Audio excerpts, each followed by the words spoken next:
बहुत समय पहले की बात है। किसी नगर में एक बेहद प्रभावशाली महंत रहते थे। उनके पास शिक्षा लेने हेतु कई शिष्य आते थे।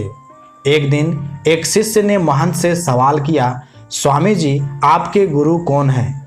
आपने किस गुरु से शिक्षा प्राप्त की है? महंत शिष्य का सवाल सुन मुस्कुराए और बोले, मेरे हजारों गुरु हैं। यदि मैं उनके नाम गिनाने बैठ जाऊं तो शायद महीनों लग जाए, लेकिन फिर भी मैं अपने 3 गुरुओं के बारे में तुम्हें जरूर बताऊंगा। एक था चोर। एक बार मैं रास्ता भटक गया था और जब दूर किसी गांव में पहुंचा तो बहुत देर हो गई थी। सब दुकानें और घर बंद हो चुके थे, लेकिन आखिरकार मुझे एक आदमी मिला जो एक दीवार में सेंध लगाने की कोशिश कर रहा था। मैंने उससे पूछा कि मैं कहाँ ठहर सकता हूँ, तो वह बोला कि आधी रात गए इस समय आपको कहीं आसरा मिलना बहुत मुश्किल होगा, लेकिन आप चाहे तो मेरे साथ ठहर सकते हो। मैं एक चोर हूँ और अगर एक चोर के साथ रहने में आपको कोई परेशानी नहीं होगी तो आप मेरे साथ रह सकते हैं। वह इतना प्यारा आदमी था कि मैं उसके साथ 1 महीने तक रह गया। वह हर रात मुझे कहता कि मैं अपने काम पर जाता हूँ, आप आराम करो, प्रार्थना करो। जब वह काम से आता तो मैं उससे पूछता कि कुछ मिला तुम्हें? वह कहता कि आज तो कुछ नहीं मिला, पर अगर भगवान ने चाहा तो जल्द ही जरूर कुछ मिलेगा। वह कभी निराश और उदास नहीं होता था, हमेशा मस्त रहता था।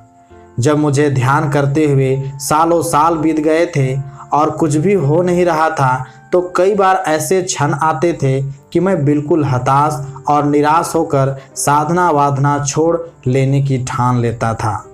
और तब अचानक मुझे उस चोर की याद आती जो रोज कहता था कि भगवान ने चाहा तो जल्द ही कुछ जरूर मिलेगा।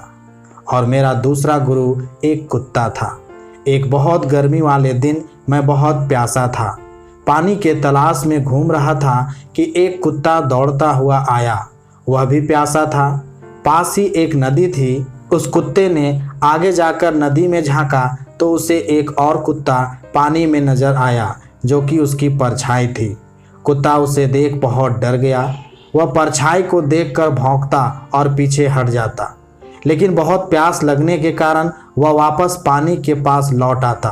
अंततः अपने डर के बावजूद वह नदी में कूद पड़ा और उसके कूदते ही वह परछाई भी गायब हो गई। उस कुत्ते के इस साहस को देख मुझे एक बहुत बड़ी सीख मिल गई। अपने डर के बावजूद व्यक्ति को छलांग लगा लेनी होती है।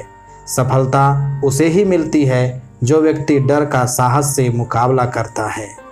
और मेरा तीसरा गुरु एक छोटा बच्चा है। मैं एक गांव से गुजर रहा था कि मैंने देखा एक छोटा बच्चा एक जलती हुई मोमबत्ती ले जा रहा था। वह पास के किसी गिरजाघर में मोमबत्ती रखने जा रहा था। मजाक में ही मैंने उससे पूछा कि क्या यह मोमबत्ती तुमने जलाई है? वह बोला, जी मैंने ही जलाई है।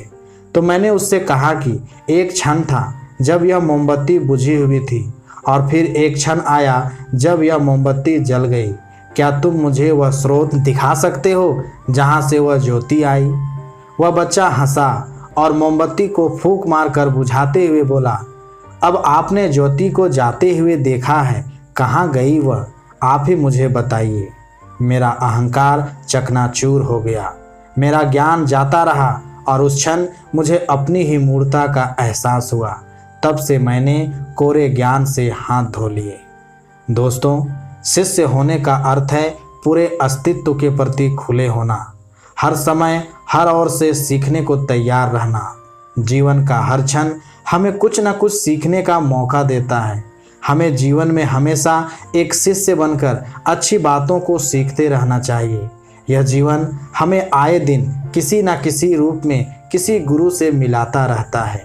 यह हम पर निर्भर करता है कि क्या हम उस महंत की तरह एक शिष्य बनकर उस गुरु से मिलने वाली शिक्षा को ग्रहण कर पा रहे हैं या नहीं। धन्यवाद।